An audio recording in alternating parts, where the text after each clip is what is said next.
കഥനത്തിലേക്ക് എല്ലാവർക്കും സ്വാഗതം. കഥനത്തിൽ ഇന്ന് അജിത് ലോറൻസിന്റെ പലായനകാലത്തെ പതിവ്രതകൾ എന്ന കഥാസമാഹാരത്തിൽ നിന്നുള്ള ഒരു കഥ.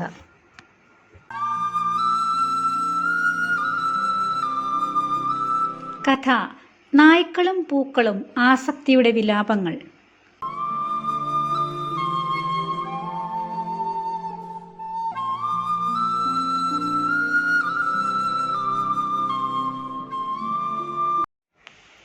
പ്രചാരത്തിൽ ഒന്നാമനാര് എന്ന മത്സരത്തിൻ്റെ ഭാഗമായിട്ട് പ്രാദേശിക പത്രത്തിൻ്റെ ലേഖകനായി കോയമ്പത്തൂരിൽ വീരപ്പനെ പിടിക്കാൻ നിയോഗിക്കപ്പെട്ടിരുന്നു രാമഭദ്രൻ. സ്ഥാപനത്തിൻ്റെ ആസ്ഥാനത്ത് ഇടനാട്ടിൽ സ്ഥലം മാറ്റം കിട്ടി വന്നിട്ട് ഒരു വർഷത്തോളമേ ആയിട്ടുള്ളൂ. മുന്നോക്ക സമുദായക്കാരായ സ്ത്രീകളുടെ വിവിധതരം വിനോദങ്ങൾ അരങ്ങേറുന്ന നാടാണ് ഇടനാട് ആസ്ഥാനമായ പത്രമാപ്പീസും പരിസരവും. തെക്ക് അതിർത്തി ഗ്രാമത്തിൽ നിന്നും തമിഴ് വംശജർ ഇവിടേക്ക് റബ്ബർ ടാപ്പിങ്ങിനും മറ്റുമായി പണ്ടുപണ്ടേ കുടിയേറിയവർ എല്ലാ തോട്ടം മുതലാളിമാരുടെയും വീട്ടുപരിസരത്തും തോട്ടത്തിലുമുണ്ട്.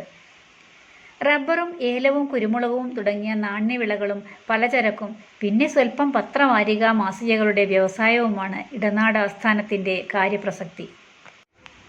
സമ്പന്ന കുടുംബത്തിലെ പുരുഷന്മാർക്കുള്ള പോലെ ഇവിടുത്തെ അഭിജാത കുടുംബങ്ങളിലെ പതിവ്രതകൾക്കും പൊങ്ങച്ചം കാണിക്കാനും സമയം ചെലവിടാനും പ്രത്യേകം ക്ലബ്ബുകളുണ്ട് ഈ ഇടനാട് ആസ്ഥാനത്ത്.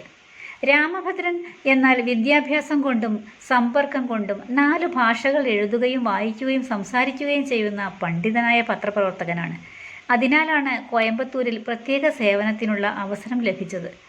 വീരപ്പനെ എങ്ങാനും സത്യമംഗലത്ത് വെച്ച് ഇൻ്റർവ്യൂ ചെയ്യാൻ അവസരം ലഭിച്ചാൽ തമിഴ് സംസാരിക്കാനും മനസ്സിലാക്കാനും അറിവുള്ള ആളെ മാനേജ്മെൻറ്റിന് വേണമായിരുന്നു. സമുന്നതരായ നാട്ടുകാർക്ക് അഭിമതരായ 2 പത്രപ്രവർത്തകരാണ് രാമഭദ്രനും നീലിമ ചേച്ചിയും. പ്രതീക്ഷിക്കാതെ ഒരു ദിവസം അതിരാവിലെ ക്വാർട്ടേഴ്സിൽ രാമഭദ്രന് മാനേജിംഗ് എഡിറ്ററുടെ ഫോൺ കോൾ വന്നു. ജയന്തിക്ക് കുറേ നാളുകളായി ശരിക്കും ഉറക്കം കിട്ടുന്നില്ല. ഇന്നലെ രാത്രിയും ജയന്തി തീരെ ഉറങ്ങിയില്ല. ജയന്തി നടത്താനിരുന്ന ഫ്ലവർ ഷോയ്ക്കെതിരെ ബീന ആൻറ്റി ഒരു പ്രസ്താവന നടത്തിയിരുന്നു. ഇനിയിപ്പോൾ ജയന്തിയുടെ നേതൃത്വത്തിൽ ഫ്ലവർ ഷോ നടത്താനാകുമെന്ന് തോന്നുന്നില്ല. ജയന്തിക്കെതിരെയുള്ളതാണ് പ്രസ്താവന എന്നതിനാൽ നമ്മുടെ ശത്രുക്കൾ അത് ഏറ്റെടുത്തേക്കും. നഗരസഭ ഭരിക്കുന്നതും ഞങ്ങളുടെ ശത്രുക്കളാണ്. ജയന്തി 1 വർഷം മുമ്പ് തലസ്ഥാനത്ത് നടത്തിയ ഡോഗ് ഷോയാണ് ആൻറ്റിയുടെ പ്രസ്താവനയ്ക്ക് കാരണമായിരിക്കുന്നത്. അവിടെയും ജയന്തി ആയിരുന്നു വനിതാ ക്ലബിൻ്റെ അധ്യക്ഷ. ജയന്തിക്ക് തന്നെ 1ാം സ്ഥാനവും ലഭിച്ചിരുന്നു. ഇപ്പോൾ വല്ലാത്ത പുലിവാല് പിടിച്ചിരിക്കുകയാണ് ഞങ്ങൾ. രാമഭദ്രന് അറിയാലോ, ഞങ്ങളുടെ വീടുകളിലെ സ്ത്രീകൾക്കുള്ള ഏക വിനോദം ഇത്തരം ഷോകളാണെന്ന്. ഞങ്ങൾ ആണുങ്ങൾ എല്ലാത്തരം ഇടപാടുകൾക്കും പോകും, പക്ഷേ അതൊക്കെ ഈ നാടിന് പുറത്ത്. എന്നാൽ ഞങ്ങളുടെ സ്ത്രീകൾക്ക് വേറെ മാർഗമില്ലല്ലോ. ഞങ്ങൾ സ്ഥലമിടപാട്, വിവാഹദല്ലാൾ, ആക്രി തുടങ്ങിയ എല്ലാത്തരം ബ്രോക്കർ പണികളും ഏറ്റെടുക്കും. ശരിക്കും കാശും ഉണ്ടാക്കുന്നുണ്ട്. ഞങ്ങളുടെ സ്ത്രീകളും ഇത്തരം വിനോദമേളകൾ നടത്തി പേരും പെരുമയും അവർക്കുള്ള ചെലവിനുള്ള പണവും ഉണ്ടാക്കും. കാശ് കിട്ടുന്ന എന്ത് പണിയും ഞങ്ങൾക്ക് ചെയ്യുന്നതിന് പ്രയാസമില്ല. ഒറ്റ ചില്ലിക്കാശ് ഞങ്ങളാരും കളയില്ല. മുനിസിപ്പാലിറ്റിയും ജനവും കൂടി പുഷ്പമേള കൊഴുപ്പിക്കും. പക്ഷേ നഗരസഭാ അധ്യക്ഷ എന്ന നിലയിൽ ബീന ആൻറ്റി ജയന്തിയെ ഒഴിവാക്കാനാണ് സാധ്യത. ഞാൻ ഇനി പറയുന്നത് രാമഭദ്രൻ ഒരു പരദൂഷണമായി കാണരുത്. ബീന ആൻറ്റിയുടെ ഭർത്താവിന് അവരെക്കാൾ പ്രായം കുറവാണ്. നമ്മുടെ നാട്ടിൽ സാമൂഹിക പ്രസക്തിയുള്ള സ്ത്രീയുടെ ഭർത്താവിന് പ്രായം കുറവെന്നത് ഒരു വാർത്തയാണ്. രാമഭദ്രന് അറിയില്ലേ? അറിയാം, പക്ഷേ ഞാനിപ്പോൾ എങ്ങനെ? അത് ഒരിക്കൽ ഞങ്ങളിൽ ആരോ രാമവർമ്മ ക്ലബ്ബിൽ വെച്ച് ആൻറ്റിയുടെ പ്രായത്തെക്കുറിച്ച് പരാമർശിച്ചിരുന്നു. അത് ആൻറ്റി അറിയുകയും ചെയ്തു. ഇതിനെല്ലാം കാരണം ആൻറ്റിയാണോ ജയന്തിയാണോ എന്ന് എനിക്കറിയില്ല. ജയന്തി വീട്ടിൻ്റെ ഗേറ്റിൽ പട്ടിയുണ്ട് സൂക്ഷിക്കുക എന്ന് എഴുതിയിട്ടു. ആൻറ്റി അതുവഴി നടക്കാനിറങ്ങിയപ്പോൾ ഈ ബോർഡ് അവരുടെ ശ്രദ്ധയിൽപ്പെട്ടു. അവർക്കതിഷ്ടപ്പെട്ടില്ല. അതുകൊണ്ട് വഴിയിൽ കണ്ടവരോടൊക്കെ അവർ പറഞ്ഞത് ഇങ്ങനെയാണ്: നിനക്ക് പട്ടിയുണ്ടെങ്കിൽ നീ സൂക്ഷിക്കണം. നിന്റെ പട്ടിയെ നാട്ടുകാരെന്തിനു സൂക്ഷിക്കണം? അവനവൻ്റെ പട്ടിയെ അവനവൻ തന്നെ സൂക്ഷിക്കണം. നാട്ടുകാരെ പറ്റിച്ചുണ്ടാക്കിയ കാശ് വെച്ച് നാട്ടുകാരോട് തന്നെ അഹങ്കാരം കാണിക്കുന്നു. പട്ടിയുണ്ട് സൂക്ഷിക്കണം പോലും. സ്വയം മര്യാദ കാണിച്ചാൽ മതി എന്നൊക്കെ. അതിലും തീർന്നില്ല അവരുടെ രോഷം. പിറ്റേന്ന് അവർ അതുവഴി വന്ന് ആ ബോർഡ് ഞങ്ങൾക്ക് തന്നെ വായിക്കാൻ വീട്ടിനുള്ളിലേക്ക് തിരിച്ചിട്ടു. കൂടാതെ ഞങ്ങൾ കാലാകാലങ്ങളിൽ സാധുക്കൾക്കുള്ള നിവൃത്തികേടിനെയും തീരാവ്യതകളെയും കുറിച്ച് ഞങ്ങളുടെ മാധ്യമം വഴി പണപ്പിരിവ് നടത്തിയാണ് അസംഖ്യം വരുന്ന പുതുതലമുറയ്ക്ക് ഓരോരോ ശാഖകളും ജില്ലത്തോറും ഉപശാഖകളും തുടങ്ങുന്നതത്രേ. അത് ഞങ്ങളെ എല്ലാവരെയും വേദനിപ്പിച്ചു. അത്രയേ ഉള്ളൂ കാര്യം. ഞങ്ങൾ അവിടം കൊണ്ട് എല്ലാം നിർത്തി. അരനൂറ്റാണ്ടോളം നീണ്ടുനിന്ന നിയമയുദ്ധത്തിൽ പിതൃസ്വത്തിൽ അവകാശം സ്ഥാപിച്ച് വിജയിച്ചപ്പോൾ രാമഭദ്രൻ തന്നെയല്ലേ ആൻറ്റിയെ ഇൻ്റർവ്യൂ ചെയ്തത്? നല്ല കവറേജ് അല്ലേ നമ്മൾ നൽകിയത്? ആൻറ്റിക്ക് അതിന് രാമഭദ്രനോട് വലിയ കടപ്പാടും നന്ദിയുമുള്ളതായി കേട്ടു. അപ്പൻ്റെ സ്വത്തിൽ മക്കൾക്ക് ഏത് കാലത്തും ഏതവസ്ഥയിലും അവകാശമുണ്ടെന്നാണ് ആൻറ്റിയുടെ വാദം. പക്ഷേ വിധി നടപ്പിലാക്കിയപ്പോൾ ആൻറ്റിക്ക് ചില്ലിക്കാശ് പോലും കിട്ടിയില്ല. ആൻറ്റിയുടെ ആങ്ങളമാർ കോടതിയിൽ വിധി അംഗീകരിച്ചപ്പോഴും ആൻറ്റി ജനിച്ച അന്നു മുതൽ വിവാഹം കഴിച്ചു പോകുന്ന കാലം വരെയും പിതാവിൻ്റെ മൊത്തം സ്വത്തിൽ നിന്നുള്ള ആദായം ഉപയോഗിച്ചാണ് ആൻറ്റിയെ പഠിപ്പിച്ചതും വിവാഹ സമയത്ത് സ്ത്രീധനമായി നൽകിയതും. മക്കൾക്കിടയിൽ സ്വത്തിൻ്റെ വിഹിതത്തിൽ വിവേചനം കാണിച്ചിരുന്നില്ലെന്നും ആൻറ്റിക്ക് ആങ്ങളമാർക്ക് ലഭിച്ചതിലും കൂടുതൽ സ്വത്തും ആനുകൂല്യങ്ങളും ലഭിച്ചിരുന്നതായി സമർത്ഥിച്ച് കണക്ക് തട്ടിക്കിഴിച്ചു. ഫലത്തിൽ ആൻറ്റിക്ക് നയാകാശ് ലഭിച്ചതുമില്ല. കേസിൽ വിജയിക്കുകയും ചെയ്തു. സഹോദരന്മാരുടെ ശത്രുത മാത്രം ബാക്കിയായി. ആൻറ്റിക്ക് കോടതി വിധി കൊണ്ട് നേട്ടമൊന്നും ലഭിച്ചില്ലെന്ന കാര്യങ്ങൾ നമ്മൾ അറിഞ്ഞിട്ടും അത് വാർത്തയാക്കിയില്ല. ആൻറ്റിക്ക് മനപ്രയാസം ഉണ്ടാക്കരുതെന്ന് ഞങ്ങൾ തീരുമാനിക്കുകയായിരുന്നു. രാമഭദ്രനെ ആൻറ്റിക്ക് പെരുത്ത് ഇഷ്ടമാണെന്ന് ഞങ്ങൾ അറിഞ്ഞു. ആൻറ്റിക്ക് അഭിമതനായ രാമഭദ്രൻ അവിടം വരെ ഒന്ന് പോയി സംസാരിക്കണം. ഞങ്ങൾ തമ്മിലെ അഭിപ്രായ വ്യത്യാസങ്ങളൊന്നും അവരോട് ഷെയർ ചെയ്യണ്ട. പക്ഷേ ആൻറ്റിയെ കാണുന്നതിന് മുമ്പ് ജയന്തിയെ ഒന്ന് കാണണം, സാന്ത്വനപ്പെടുത്തണം, കോൺഫിഡൻസ് നൽകണം. പിന്നെ ജയന്തിയെ പുഷ്പമേളയിൽ പങ്കെടുപ്പിച്ചാലും പോരാ, ആൻറ്റിയുടെ വീട്ടിലുള്ള എല്ലാത്തരം പുഷ്പശേഖരവും ജയന്തിക്ക് ഷോ നടത്താൻ ഒപ്പിച്ചു കൊടുക്കണം. ജയന്തിയുടെ ഇപ്പോഴത്തെ ശാരീരിക മാനസികാവസ്ഥയ്ക്കുള്ള അവസാന ചികിത്സയുടെ ഭാഗമാണിത്. ലണ്ടനിൽ നടക്കുന്ന മാൻ ബുക്കർ പ്രൈസ് കവർ ചെയ്യാൻ രാമഭദ്രനെയാണ് ജയന്തി തന്നെ നിർദ്ദേശിച്ചിരിക്കുന്നത്. പുഷ്പമേളയ്ക്കുള്ള കാര്യങ്ങൾ അറേഞ്ച് ചെയ്തിട്ട് ലണ്ടനിലൊക്കെ പോയി 1-2 മാസത്തെ ആഘോഷം കഴിഞ്ഞു വരിക. ഡോഗ് ഷോയുടെയും പുഷ്പമേളയുടെയും കാര്യങ്ങൾ വിശദമായി ജയന്തി പറഞ്ഞു തരും.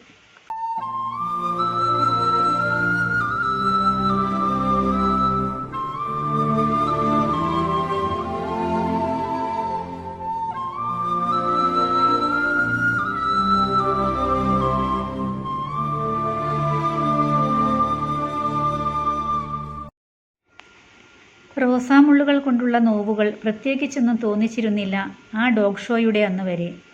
പോലീസ് ഗ്രൗണ്ടിൽ 400 മീറ്റർ നായ്ക്കളെ കാണികളുടെ മുന്നിലൂടെ ട്രാക്കിനകത്തുകൂടി നടത്തിക്കണം. സ്റ്റേഡിയത്തിൽ ആരവമുയർത്തി ആവേശത്തോടെ കാണികൾ നമ്മളെയും നമ്മുടെ നായ്ക്കളെയും സസൂക്ഷ്മം നിരീക്ഷിക്കും. മനുഷ്യരുടെ ഫാഷൻ ഷോ പോലെയല്ല നായ്ക്കളുടെ പ്രദർശനം. ഡോഗ് ഷോ ഒരു പ്രത്യേക ഡിസിപ്ലിനാണ്. മത്സരം കടുപ്പമേറിയതാണ്. പ്രദർശനവേളയിൽ നായ്ക്കൾ മൂത്രമൊഴിക്കരുത്, തൂറരുത്, ചൊറിയരുത്, മാന്തരുത് തുടങ്ങി നിരവധി നിബന്ധനകളുണ്ട്, പട്ടാള ചിട്ട പോലെ. ഇത്തരം നിബന്ധനകളും അച്ചടക്കവും ഒക്കെ ആ പോലീസ് നായ ബ്രൂണോ കൃത്യമായി പാലിക്കും. അതായിരുന്നു മത്സരാർത്ഥികളുടെ എല്ലാം ആശങ്ക. സമയം വൈകിട്ട് 3:30. പോക്കുവെയിലിൻ്റെ ചൂട് ആരംഭിച്ചതിൻ്റെ ലക്ഷണങ്ങൾ കാണികൾ പ്രകടിപ്പിച്ചു തുടങ്ങിയിരുന്നു. മത്സരം ആരംഭിക്കുകയായി. പോലീസ് ബാൻഡ് മേളക്കാർ 8:30 കട്ടയിൽ ആരംഭിച്ചു. DYSP റാങ്കുള്ള പോലീസ് നായ ഗ്രൗണ്ടിന് മധ്യത്തെ പ്രത്യേകം തയ്യാറാക്കിയ വൃത്തം വരച്ച തറയിലെത്തണം. തല മുതൽ വാലറ്റം വരെ പോലീസ് സേനയിലെ DYSPയുടെ റാങ്കിനു തുല്യമായി മുദ്രകൾ കാക്കിയും ചുവപ്പും നിറത്തിലെ വേഷത്തിൽ വെള്ളി നക്ഷത്രങ്ങൾ പതിപ്പിച്ച് കഴുത്തിൽ ബോട്ടായി കെട്ടി ബ്രൂണോ എത്തി.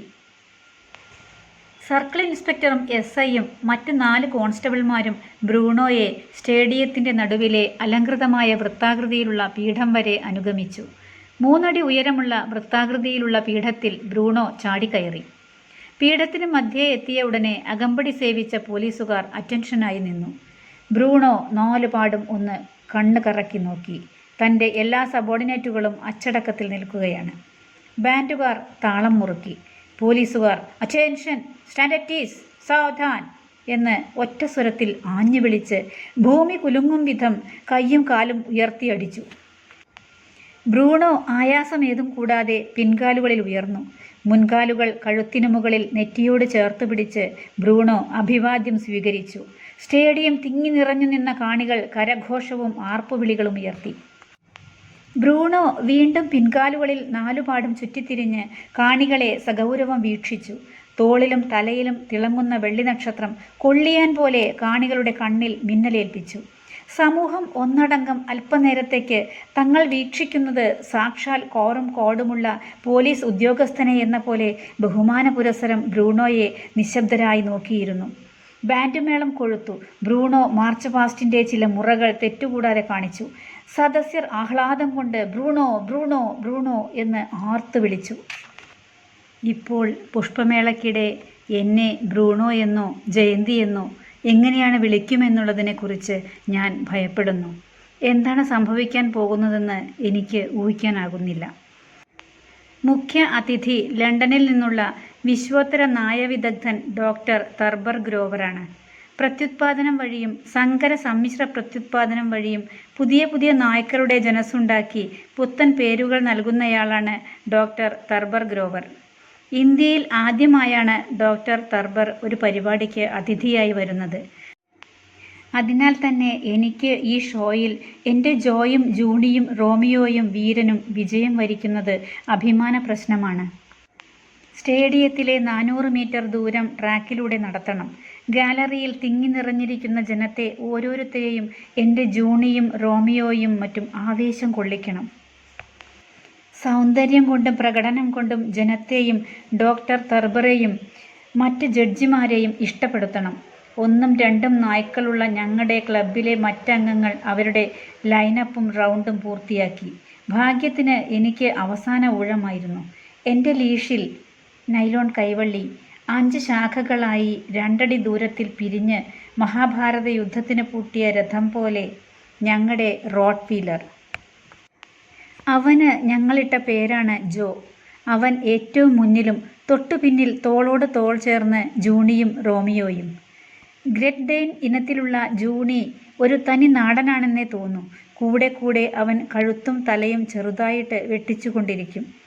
അവൻ്റെ ആ മാനറിസം തികച്ചും ഒരു നാടൻ പട്ടിയുടേതാണെന്ന് ആര് കണ്ടാലും പറയും.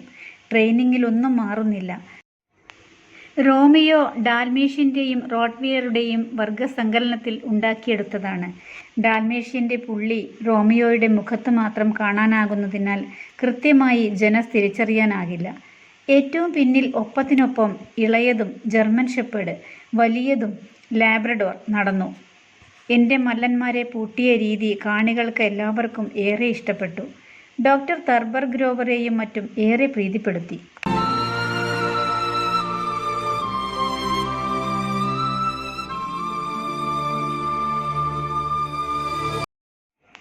5 ശാഖകളും ചേർന്ന ലീഷും വലിച്ച് സാവകാശം ഞാൻ മുന്നിൽ നടന്നു. ഞാൻ കോത്താഴത്തെ ഗവളി സിൽക്സിൽ നിന്നും എടുത്ത ഏറ്റവും വിലപിടിപ്പുള്ള പിങ്ക് സാരിയും നെറ്റ് ചിക്കൻ സ്റ്റഫ് ബ്ലൗസും പെൻസിൽ ഹീൽ സാൻഡലും ധരിച്ചാണ് നായ്ക്കളെയും കൂട്ടി പ്രദർശനത്തിന് നടന്നത്. ബാൻഡ് മേളം കൊഴുപ്പിക്കുന്നുണ്ടായിരുന്നു. ഒപ്പം എൻ്റെ നായ്ക്കളെ വർണ്ണിച്ചുകൊണ്ടുള്ള അനൗൺസ്മെൻറ്റും കാണികളെയും എന്നെ തന്നെയും ആവേശം കൊള്ളിച്ചു. ഞങ്ങൾ ഫിനിഷിംഗ് പോയിന്റിലെത്തി. ഞങ്ങൾ വിജയമുറപ്പിച്ചു. ഡോക്ടർ തർബറും മറ്റും കാണികൾക്കൊപ്പം എഴുന്നേറ്റ് നിന്ന് കൈയടിച്ചു. പെട്ടെന്നതാ 8-10 തെരുവ് നായ്ക്കൾ ഞങ്ങൾക്ക് മുന്നിൽ പ്രത്യക്ഷപ്പെട്ടു. അവർ കൂട്ടത്തോടെ എൻ്റെ ജൂണിയെയും റോമിയോയെയും മാരകമായി ആക്രമിച്ചു. സ്റ്റേഡിയത്തിലെ ജനക്കൂട്ടം പരിഭ്രാന്തരായി തലങ്ങും വിലങ്ങും ആത്മരക്ഷാർത്ഥം ഓടി. എനിക്കും രക്ഷപ്പെടാനായില്ല. ലോ കോളേജിലെ വിദ്യാർത്ഥികൾ ഇറക്കിവിട്ട നായ്ക്കളായിരുന്നു അതൊക്കെയെന്ന് പിന്നീടറിഞ്ഞു. അതിലൊന്ന് എന്നെ കാലിൽ കവ്വി. എൻ്റെ സാരിയും കീറി. വലതുകാലിൻ്റെ പിൻമസിലിൽ 4 പല്ല് പതിഞ്ഞു. ചിതറി ഓടിയ ആൾക്കൂട്ടത്തിനൊപ്പം ഡോക്ടർ തർബറും ബാംഗ്ലൂരിലും പൂനെയിലും നിന്നു വന്ന ജഡ്ജിമാരും ഇറങ്ങി ഓടി. ആർത്തുല്ലസിച്ച ജനം പരിഹാസ വാക്കുകൾ വിളിച്ചു പറഞ്ഞുകൊണ്ട് ഓടിപ്പോകുന്നുണ്ടായിരുന്നു. ജൂണിയും റോമിയോയും മറ്റും രക്ഷപ്പെടുവാൻ അങ്ങോട്ടും ഇങ്ങോട്ടും വലിയും കടിപിടിയും നടത്തി. എൻ്റെ നായ്ക്കളുടെ പരിശീലകൻ കന്നഡക്കാരൻ അരമണിക്കൂർ കഴിഞ്ഞ് മദ്യപിച്ച് ലക്കുകെട്ട് വന്ന് ഞങ്ങളെ സ്റ്റേഡിയത്തിലെ പവലിനു പിന്നിലെ ദുർഗന്ധം വമിക്കുന്ന ശുചിമുറിക്കുള്ളിൽ കൊണ്ട് ഒളിപ്പിച്ചു.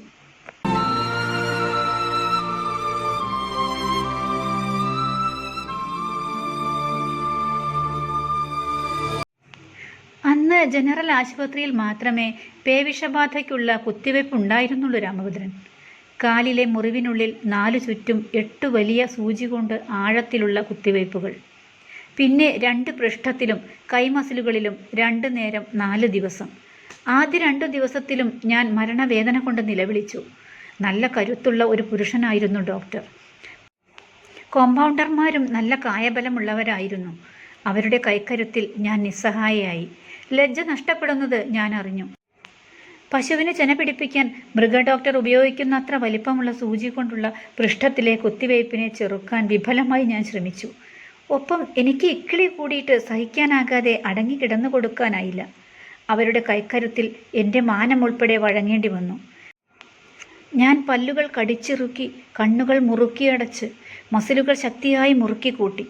നീണ്ട കനം കൂടിയ സൂചി ഓരോ തവണയും കുത്തിയിറക്കുമ്പോൾ വലിയ കനമുള്ള കൊട്ടാരവാതിലുകൾ എണ്ണയും ഗ്രീസും ഇല്ലാത്തപ്പോൾ അടയ്ക്കുകയും തുറക്കുകയും ചെയ്യുമ്പോഴുള്ള കിർ കിർ കിർ എന്ന ഒച്ച എനിക്ക് കേൾക്കാമായിരുന്നു. ഓരോ ദിവസത്തെയും കുത്തിവെപ്പ് കഴിയുമ്പോഴും എനിക്ക് തന്നെ തോന്നിത്തുടങ്ങി എന്തൊക്കെയോ മാറ്റങ്ങൾ എൻ്റെ ശരീരത്തിൽ ഉണ്ടാകുന്നുവെന്ന്. 4-ാം ദിവസത്തെ കുത്തിവെപ്പും കഴിഞ്ഞപ്പോൾ എന്നിൽ ഇന്നത്തെ രൂപപരിണാമം പൂർത്തിയായി കഴിഞ്ഞിരുന്നു. എനിക്കിപ്പോൾ സ്വയം ബോധ്യമുണ്ട്. എന്നിലെ സ്ഥായിയായ രൂപം, സല്യൂട്ട് സ്വീകരിച്ച് കാണികളെ അഭിവാദ്യം ചെയ്യുന്ന ഇരുകാലിൽ നിൽക്കുന്ന ബ്രൂണോ എന്ന പോലീസ് നായ. രാമഭദ്രനും അങ്ങനെ തോന്നുന്നില്ലേ? ജയന്തിക്കുള്ള മാനസിക ആഘാതമാണ് ഇങ്ങനെ കൈകൾ ഉയർത്തി സല്യൂട്ട് സ്വീകരിക്കുന്ന ബ്രൂണോയെപ്പോലെ നിൽക്കാൻ പ്രേരിപ്പിക്കുന്നത്. രാമഭദ്രൻ ആശ്വസിപ്പിക്കാൻ ശ്രമിച്ചു. ഇല്ല രാമഭദ്രൻ, ഞാൻ എൻ്റെ മുറിയിലെ നിലക്കണ്ണാടിയിൽ എപ്പോഴും നോക്കിക്കാണാറുള്ളതാണ്. ഡോക്ടർ തർബറും പിന്നെ ബാംഗ്ലൂർ നിംഹാൻസിലെ വിദഗ്ധരും പറയുന്നത് എന്നെ എല്ലാം മറക്കാൻ ശ്രമിക്കണമെന്നാണ്. നമുക്ക് ഗസ്റ്റ് റൂമിൽ മാറിയിരിക്കാം, അല്പം സ്വകാര്യത കിട്ടും.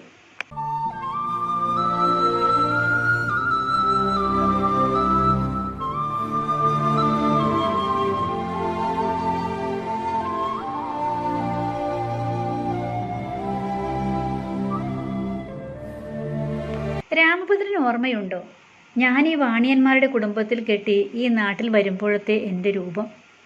ബാംഗ്ലൂരിലും പൂനെയിലും നടന്ന മിസ് ഇന്ത്യ മത്സരത്തിൽ പങ്കെടുത്തിട്ടുള്ളവളാണ്. കാശ്മീരി ആപ്പിളിൻ്റെ നിറമായിരുന്നു എനിക്ക്. മെലിഞ്ഞ വടിവൊത്ത ശരീരം, മൂക്കിൻ്റെ പാലം അല്പം ചതഞ്ഞ് പരന്നതാണ്.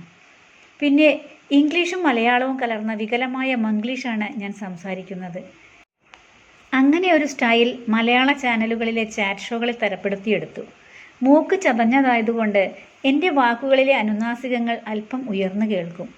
എൻ്റെ ഈ പോരായ്മ ഇംഗ്ലീഷുകാരെ പറ്റിക്കാൻ ഉപകരിച്ചു. എനിക്ക് ഇംഗ്ലീഷ് ഭാഷ മറ്റ് ഏത് മലയാളിയേക്കാളും വശമുള്ളവളാണെന്ന് അവർ തെറ്റിദ്ധരിച്ചു. അങ്ങനെ ഞാൻ അവിടെ MBA പഠിച്ചു. എനിക്ക് സ്വയം ബോധ്യമുള്ള 1-2 കാര്യങ്ങൾ കൂടി പറയാം. താരതമ്യേന മറ്റ് സ്ത്രീകളെക്കാൾ വായുടെ ചിറി കൂടുതലായി കീറിയിട്ടാണ്. എൻ്റെ നാക്കിന് കുറച്ച് നീളക്കൂടുതലുമാണ്. ജലാശയം പോലെ പരന്ന വയറ്റിനു കീഴ്ഭാഗത്ത് മദഭരിതമായ ആകർഷകത്വമുള്ള നാഭിയും ഉണ്ടെന്ന് എനിക്കറിയാം. എൻ്റെ ഇത്തരം പ്രത്യേകതകളെല്ലാം TV കാണുന്നവർക്ക് പെട്ടെന്ന് മനസ്സിലാകും. കുറേ കോന്തന്മാരെ രഞ്ജിപ്പിക്കാൻ എൻ്റെ ചേഷ്ടകൾക്ക് കഴിഞ്ഞു. പക്ഷേ ഇതൊക്കെ അങ്ങനെ ആയതുകൊണ്ടാണ് എൻ്റെ ജീവിതം മെച്ചപ്പെട്ടതാകാനും 4 ആൾ അറിയുന്ന ഒരു ഷോ ലേഡി ആകാനും സാധിച്ചത്. അല്ലെങ്കിൽ ആ ദരിദ്ര കുടുംബത്തിൽ കിടന്ന് നരകിച്ച് ശരിക്കും തെരുവിലിറങ്ങേണ്ടി വന്നേനെ. എന്തു പറഞ്ഞാലും എൻ്റെ ക്രേസുകൾ എനിക്ക് പ്രിയപ്പെട്ടതാണ്. എൻ്റെ പട്ടികൾ, പൂക്കൾ, ഊരു ചുറ്റുന്നത് തുടങ്ങിയവകൾ എനിക്ക് പ്രിയപ്പെട്ടതാണ് എന്നു കരുതി എനിക്ക് നായജന്മം തന്ന് എന്നെ ശിക്ഷിക്കുമെന്ന് ഞാൻ കരുതിയില്ല രാമഭദ്രൻ. ഗസ്റ്റ് റൂമിലിരുന്ന മടുത്ത് ചോരയൊഴുക്ക് നിലച്ചപ്പോൾ കുറച്ചു ദൂരം നടക്കാമെന്ന് അവൻ ജയന്തിയോട് പറഞ്ഞു.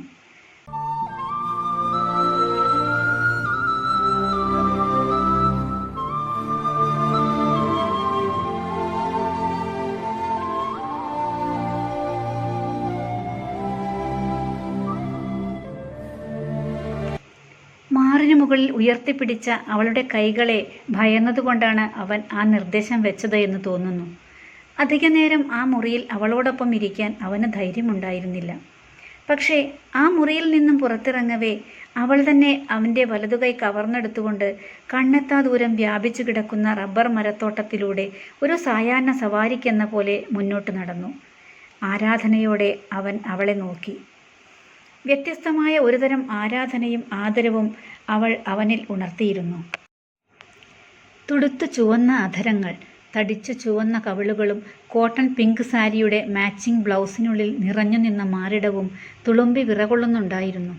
അവളുടെ നഗ്നമായ കഴുത്ത് വിയർപ്പിൻ്റെ ചെറുമുത്തുമണികൾ കൊണ്ട് അലങ്കൃതമായിരുന്നു. തൻ്റെ ദൗർഭാഗ്യത്തെക്കുറിച്ചുള്ള ചിന്തകൾ അവളെ വിഷാദത്തിലാഴ്ത്തി. അവിടുന്ന് അങ്ങോട്ടുള്ള ദുരിതത്തിൻ്റെ തുടർമേഘങ്ങൾ ദിനചര്യകൾ പോലെ ആരംഭിക്കുകയായിരുന്നു. തനിക്ക് സംഭവിച്ചുകൊണ്ടിരിക്കുന്ന രൂപാന്തരണം ആളുകളെങ്ങാനും മനസ്സിലാക്കിയാൽ അതവളെ സങ്കടവതിയും ഉത്കണ്ഠാകുലയുമാക്കി. അവളുടെ യുക്തിക്കും കാര്യങ്ങൾ മനസ്സിലാക്കാനുള്ള ശേഷിക്കും ഉടച്ചിൽ സംഭവിച്ചു.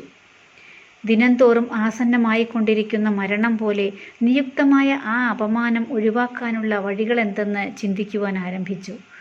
ഇപ്പോൾ തന്നെ മറ്റുള്ള ആളുകളെ കാണുന്നതിൽ നിന്നും ഒഴിഞ്ഞു മാറിയാണ് അവൾ നടക്കുന്നത്.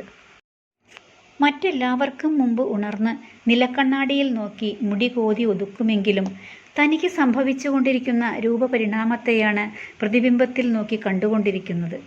ശരീരഘടനാ മാറ്റത്തിനൊപ്പം അവളുടെ സംഭാഷണത്തിലും വ്യത്യാസങ്ങൾ പ്രകടമായി വരുന്നതായി അവൾക്ക് തോന്നി. മലയാളവും ഇംഗ്ലീഷും ഇടകലർന്ന ഒരു പ്രത്യേകതരം ഭാഷ റിയാലിറ്റി ഷോയിൽ അവതരിപ്പിക്കുന്ന പോലെയല്ല. കാര്യമായ എന്തൊക്കെയോ മാറ്റങ്ങൾ ഉച്ചാരണത്തിൽ ഉണ്ടാകുന്നതായി അവൾക്ക് തോന്നി. പക്ഷേ ആ വ്യത്യാസം ബ്രൂണോയുടേതിന് സമാനമായി താരതമ്യം ചെയ്യാൻ അവൾക്കാകുന്നില്ല. കാരണം ബ്രൂണോ ഒരിക്കൽ പോലും പ്രകടനത്തിനിടെ കുരച്ചു കേട്ടിട്ടില്ല. വീട്ടിലും മറ്റുള്ളവരുമായി സംഭാഷണം കുറവാണ്. വീട്ടിൽ ആരെങ്കിലും എങ്ങാനും എന്തെങ്കിലും ചോദിച്ചാൽ ഒന്നും മനസ്സിലാകാത്ത മാതിരി അവൾ നടന്നു. എന്നാൽ അവളുടെ മുഖത്ത് ഭയപ്പാടിൻ്റെ ഭാവമായിരുന്നു. ഉറക്കം കുറഞ്ഞിട്ട് പരീക്ഷീണമായ കണ്ണുകളും വിറയ്ക്കുന്ന കൈകളും കണ്ടപ്പോൾ ഭർത്താവ് അവളോട് ചോദിച്ചു, ജയന്തി, നിനക്കെന്താ ചില മാറ്റങ്ങൾ സംഭവിച്ചതുപോലെ? നിന്റെ വീട്ടിൽ പോകണോ? അമ്മയെ കാണണമെന്നുണ്ടോ? പോയി കണ്ടിട്ട് കുറച്ചുനാൾ കഴിഞ്ഞ് വന്നാൽ മതി. ഞാൻ കുറച്ചു നാൾക്ക് സിംഗപ്പൂർ വഴി അമേരിക്കയിൽ പോകുന്നു. അവിടുത്തെ പ്രസിഡന്റ് തിരഞ്ഞെടുപ്പ് കഴിഞ്ഞേ വരുള്ളൂ. വാരികയുടെ ഫോണ്ട് മാറ്റണം. എന്തായാലും 3 മാസം കഴിയും തിരികെ വരാൻ. അതുവരെ നിന്റെ വീട്ടിൽ നിന്ന് നാട്ടുകാരുമായി പഴയ ബന്ധം പുലർത്തുമ്പോൾ പട്ടി കവിയതൊക്കെ മറക്കും. നീ നോർമലാകും.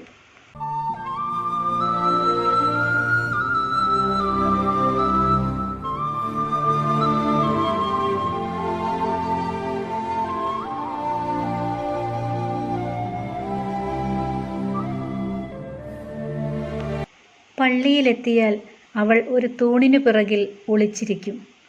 മറ്റ് മനുഷ്യരുടെ മുന്നിൽ പ്രത്യക്ഷപ്പെടാൻ ധൈര്യമില്ലാതായി തുടങ്ങി. കൂട്ടുകുടുംബ വ്യവസ്ഥയായതിനാൽ മറ്റ് ബന്ധുക്കളോടൊത്ത് ഭക്ഷണം കഴിക്കാനുള്ള ധൈര്യം പോലും നഷ്ടമായി. പരസ്പര സംഭാഷണം എങ്ങനെയാകുമെന്ന് പോലും അറിയാതെ ബോധക്ഷയം സംഭവിക്കുമെന്ന് അവൾ ഭയപ്പെട്ടു. നായ്ക്കളെ പരിശീലിപ്പിക്കുന്ന അതികൗശലക്കാരനും മിടുക്കനുമായ ആ കന്നഡക്കാരൻ്റെ തിളങ്ങുന്ന കണ്ണുകൾ എല്ലായ്പ്പോഴും തന്നെ ശ്രദ്ധിക്കുന്നതായും തൻ്റെ ശരീരത്തിൽ ഉണ്ടായിക്കൊണ്ടിരിക്കുന്ന ഘടനാമാറ്റം അയാൾ കണ്ടെത്തുന്നതായും അവൾക്ക് പലപ്പോഴും തോന്നി തുടങ്ങി. ഇപ്പോൾ കുറച്ചു നാളുകളായി അക്ഷമയും ആകാംക്ഷയും മൂലം പാതി ഭ്രാന്തിനോടടുത്ത അവസ്ഥയിലെത്തിച്ചേർന്നു. എന്നാൽ നായ്ക്കളെ കൊഞ്ചിക്കാനാകാതെ, പനിനീർ പൂക്കളെ തഴുകാനാകാതെ കുറേ കാലമായി രാത്രിയും പകലും ഉറക്കം നഷ്ടപ്പെട്ടു. നായ്ക്കളും പൂക്കളും പിന്നെ TV ഷോയും നൽകിയ സോഷ്യലൈറ്റ് പരിവേഷം നഷ്ടമാകുമോ എന്ന് ആശങ്കയായി. അതിനാൽ തുറന്നിട്ട ജനാലയ്ക്കൽ ഗ്രില്ലിൽ പിടിച്ച് തനിക്കുണ്ടായ ഗതികേടിനെയോർത്ത് നിർനിമേഷമായി നായ്ക്കൂടുകളിലും പൂന്തോട്ടത്തിലും റബ്ബർ കാട്ടിലും നോക്കിക്കൊണ്ട് ചിന്തകളെ എങ്ങോ മേയാൻ വിട്ടിരിക്കുന്നവളെപ്പോലെ എപ്പോഴും നിൽക്കുക പതിവാക്കി. ഭർത്തൃബന്ധുക്കളും മറ്റും അവൾക്കുണ്ടായ രൂപാന്തരണത്തെക്കുറിച്ച് സംസാരിക്കുന്നതായി അവൾ മനസ്സിലാക്കി.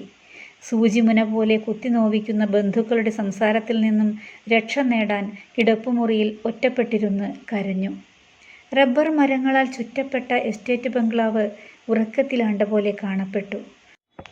എസ്റ്റേറ്റിൻ്റെ അതിർത്തിയിൽ തടിച്ചു കൊഴുത്തു നിൽക്കുന്ന തേക്കിൻ വൃക്ഷങ്ങൾ പരിസരത്തെ മുരിക്കിൻ കൊമ്പിലും കമ്പിവേലിയിലും പടർന്നു പന്തലിച്ചു നിൽക്കുന്ന കുരുമുളക് കൊടികൾക്കുമേലെ കരിനിഴൽ വീഴ്ത്തി.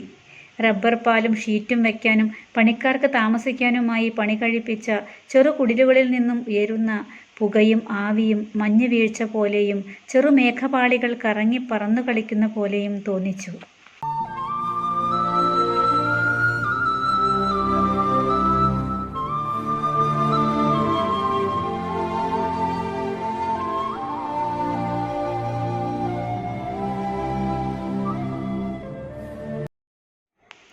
നായ്ക്കളെ കെട്ടിയിരിക്കുന്ന കൂടുകൾക്കരികിൽ അവർ നടന്നു ചെന്നു.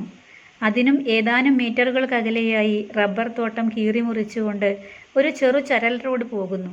എസ്റ്റേറ്റിലെ കുന്നിൻ ചെരുവിനപ്പുറത്തായി നാട്ടിൻപുറം ദൃശ്യമായി.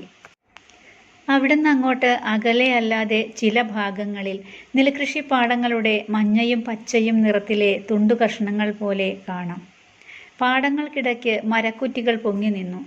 അവിടെവിടെയായി നിന്നിരുന്ന പണിക്കാരുടെ ചെറുസംഘങ്ങൾ കൊച്ചു പാവക്കുഞ്ഞുങ്ങളെപ്പോലെയും കാണപ്പെട്ടു.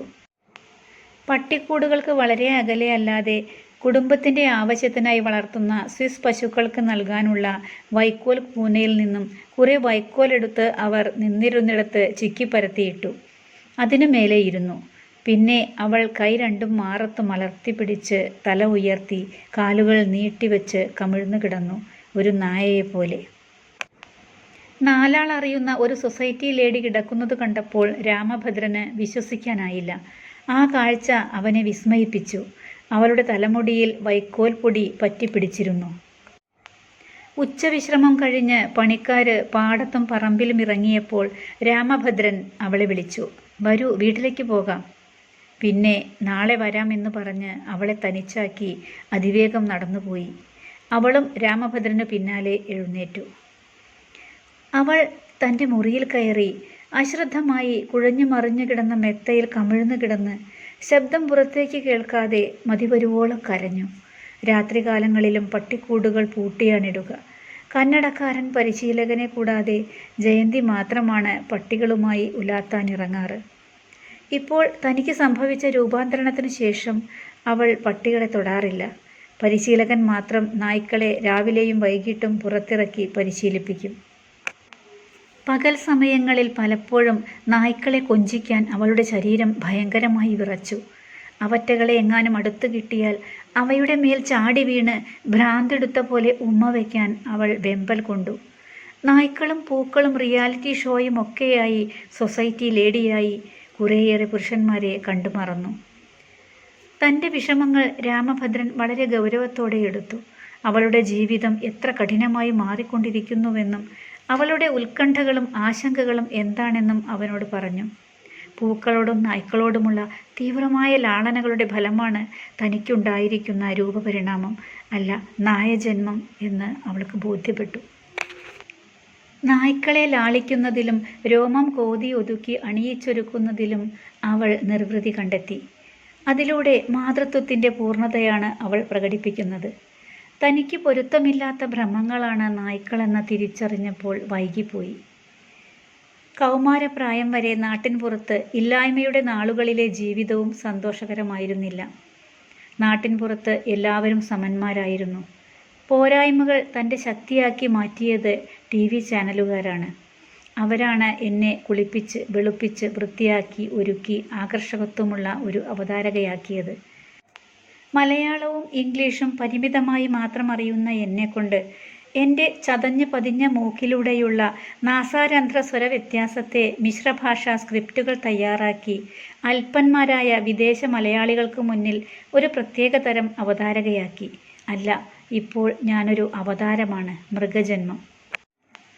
പിന്നെ തൻ്റെ രൂപപരിണാമത്തിനു ശേഷമുള്ള സ്വത്വങ്ങളെക്കുറിച്ചുള്ളതായി അവളുടെ ചിന്തകൾ. പരസ്പരം കലഹിക്കുന്ന സ്വത്വങ്ങൾ. അവയെ എവിടുന്ന് എങ്ങനെ നിയന്ത്രിക്കണമെന്നറിയാതെ അസ്വസ്ഥചിത്തയായി അവൾ കിടന്നു. അന്നു രാത്രി ജയന്തി ഉറങ്ങിയില്ല. വസ്ത്രം മാറാതെ അവൾ കട്ടിലിൽ കമിഴ്ന്നു കിടന്നു. കരയാനുള്ള കണ്ണുനീർ അവളുടെ കണ്ണിലില്ലായിരുന്നു. അവൾ ശരിക്കും അസ്തപ്രജ്ഞയായി കഴിഞ്ഞിരുന്നു. തനിക്കൊരു ശരീരമുണ്ടെന്ന് പോലും അറിയാതെ അവിടെ നിശ്ചേഷ്ടയായി കിടന്നു.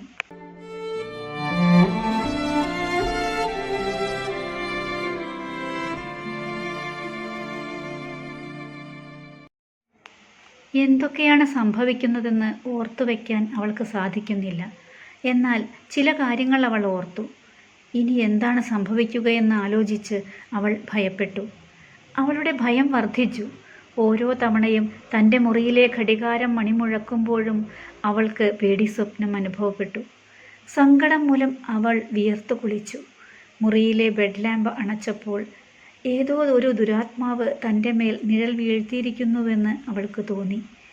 അവൾ വളർന്ന നാട്ടിൻപുറത്തുകാർ അത്തരമൊരു വിശ്വാസം വെച്ചു പുലർത്തിയിരുന്നു. ഒരു മൂങ്ങ ശക്തിയായി ചിറകടിച്ച് മൂങ്ങി. അവൾ വിറച്ചുകൊണ്ട് എഴുന്നേറ്റിരുന്നു. ഇരു കൈകൾ കൊണ്ട് മുഖം തപ്പി നോക്കി. മുടിയിഴയിലൂടെ കൈയോടിച്ചു. ജൂണിയെയും റോമിയോയെയും തഴുകുന്ന പോലെ തോന്നി. പിന്നെ ഉറക്കത്തിൽ നിന്ന് എഴുന്നേറ്റ് നടക്കുന്ന പോലെ താഴേക്കിറങ്ങിച്ചെന്നു. മുറ്റത്തേക്കിറങ്ങിയപ്പോൾ അവിടെ അലഞ്ഞു തിരിയുന്ന തെരുവു നായ്ക്കൾ തന്നെ കണ്ടാലോ എന്ന് ഭയന്ന് മുഖം താഴ്ത്തിപ്പിടിച്ചു. നിലാവ് ആ റബ്ബർ തോട്ടത്തിലും തൻ്റെ ഉദ്യാനത്തിലും പ്രകാശം പൊഴിച്ചു. മണിമലയാറ്റിൻ്റെ കരയിലും റോഡിലും പടികൾ ചവിട്ടിയിറങ്ങുന്നതിനു പകരം അവൾ കമ്പിവേലി പൊളിച്ച് കടന്നു. ഇരുഭാഗത്തും നോക്കി തിടുക്കത്തിൽ നടത്തം ആരംഭിച്ചു. തെന്നിത്തെറിക്കുന്ന വേഗത്തിൽ എങ്ങോട്ടെന്നില്ലാതെ മുന്നോട്ട് നടന്നു. നീളമുള്ള ഒരു നിഴൽ അവൾക്കൊപ്പം നടന്നു. ഇടയ്ക്ക് എപ്പോഴോ 2-3 രാക്കിളികളും വവ്വാലുകളും അവളുടെ തലയ്ക്കു മുകളിലൂടെ പറന്നുപോയി. അവിടെ അപരിചിതയായ അവൾ കടന്നു പോകുന്നതറിഞ്ഞ് തോട്ടത്തിലെ വേലക്കാരുടെ നായ്ക്കൾ കുരച്ചു. ഒരു നായ കമ്പിവേലിക്കിടയിലൂടെ റോഡിലേക്ക് എടുത്തു ചാടി അവളെ കടിക്കുവാൻ പോലും മുതിർന്നു. അവൾ അതിനു നേർക്ക് തിരിഞ്ഞ് നായയുടെ അതേ സ്വരത്തിൽ ഇരട്ടി ഉച്ചത്തിൽ കുരച്ചു കാണിച്ചപ്പോൾ ആ നായ ഭയന്നുകൊണ്ട് പുറകോട്ടോടിപ്പോയി. അവൾ തളർന്ന് കിതയ്ക്കുവാൻ തുടങ്ങി. അവളുടെ കാലുകളിൽ നീരു വന്നു വീർത്തു. ഇനി അല്പം പോലും നടക്കുവാൻ പ്രയാസമായി തോന്നി. മണിമലയാറ്റിലെ ജലപ്പരപ്പിൽ ചന്ദ്രൻ്റെ പ്രകാശം വീണപ്പോൾ വെള്ളിയാഭരണങ്ങൾക്ക് ഇളക്കം തട്ടിയ പോലെ ചെറു ഉരുണ്ട പാറകളിൽ ഓളം തല്ലി.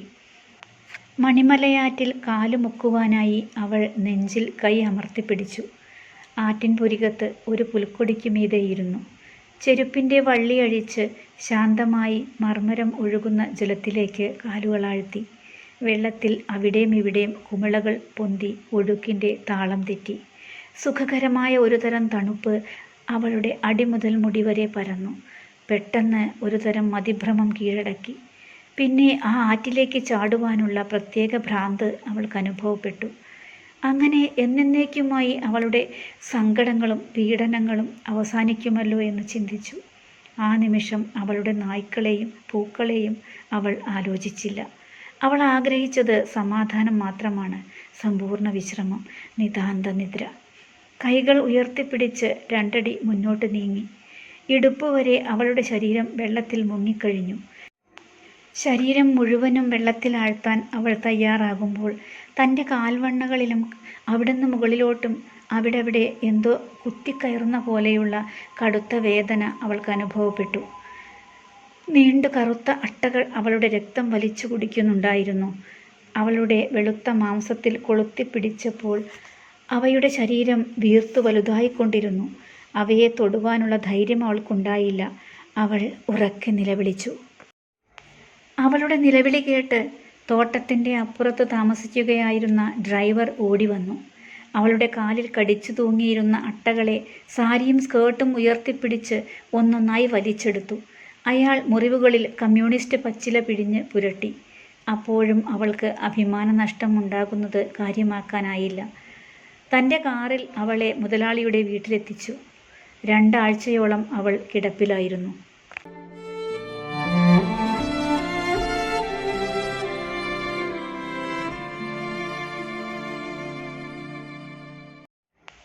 വീണ്ടും പൂന്തോട്ടത്തിൽ പതിവ് സന്ദർശനം ആരംഭിച്ചപ്പോൾ ഭർത്താവ് അരികെ വന്ന് പറഞ്ഞു, ഡ്രൈവർ കൂടെ വരും. അമ്മയെയും മറ്റും കണ്ടിട്ട് സാവധാനം വന്നാൽ മതി. പുഷ്പമേളയ്ക്ക് ഇനിയും 1 മാസം കൂടിയുണ്ട്. രാമഭദ്രൻ ബീന ആൻറ്റിയെ കണ്ടിട്ട് ഇന്ന് വൈകിട്ട് തന്നെ കാര്യങ്ങൾ വ്യക്തമായി ഏർപ്പാടാക്കി വരും. നിന്റെ പട്ടിപ്രേമം ഇനി പുറത്തെടുക്കരുത്. നാട്ടുകാർ തല്ലിക്കൊല്ലും. മനുഷ്യരെക്കൊണ്ട് ഓരോന്ന് പറയിക്കരുത്. കഴപ്പ് തോന്നുമ്പോൾ പൂക്കളെക്കുറിച്ചോ അടുക്കളയെക്കുറിച്ചോ ഒക്കെ വിളിച്ചു പറഞ്ഞു. അവൾ അതിനൊന്നും മറുപടി പറഞ്ഞില്ല. പക്ഷേ തുളച്ചു കയറുന്ന കണ്ണുകളോടെ അവൾ അയാളെ നോക്കി നിന്നു. പിന്നെ സമനില തെറ്റി അവൾ ഉച്ചത്തിൽ വിളിച്ചു പറഞ്ഞു, എന്നെ ഒഴിവാക്കാൻ നോക്കേണ്ട, അതല്ലേ സത്യം. നെടുവീർപ്പിട്ട് അവൾ തിരിഞ്ഞു നടന്നു. അർദ്ധബോധാവസ്ഥയിൽ അന്നത്തെ ദിവസം ചെലവഴിച്ചു. നായ്ക്കളെ ഉപേക്ഷിക്കുകയേ മാർഗമുള്ളൂവെന്ന് രാമഭദ്രൻ അവളെ പറഞ്ഞു മനസ്സിലാക്കി.